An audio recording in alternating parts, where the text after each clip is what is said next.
This is from Pro Football Network, ranking the most analytic-friendly teams.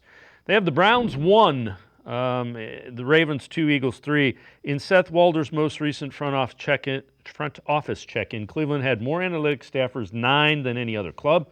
Browns have an analytically minded GM, leadership all the way, director level and above, who are quantitatively inclined, a survey taker told Walder in 2022. To be mentioned in the same thing with the Ravens and the Eagles, those are genuinely embraced as really good organizations. The other thing is, people have to get over this analytics as being, oh, it's not football. If you are spending hundreds of millions of dollars on players, you better have something that backs that up other than a guy going, well, he looks like he can beat this. The game has evolved past the crusty old scouts that say, I know it because I've seen it before.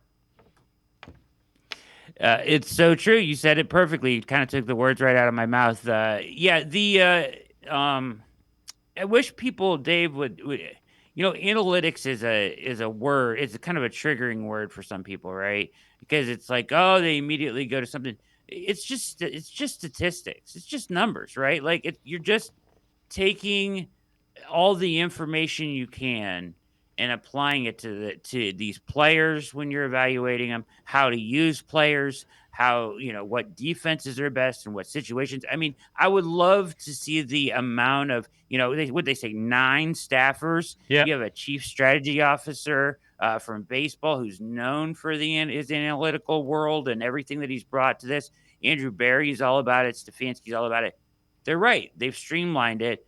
But, they're not like a slave to it either, right? Which I think is good. So they use the information when they can, where they need it. But you also see, the football aspect of the guys as well. Andrew Barry is kind of a unicorn that way, is that he is he understands the game. He is a football guy, and he's able to use the number side of this thing. So, but yeah, I mean, 9 staffers. I would love to see the analytics that they're pulling. They've got to have numbers on everything, Dave. It's crazy, right? Like, and that information can only help. Right. It doesn't. You're not enslaved to it. It helps you make decisions from what you see football wise.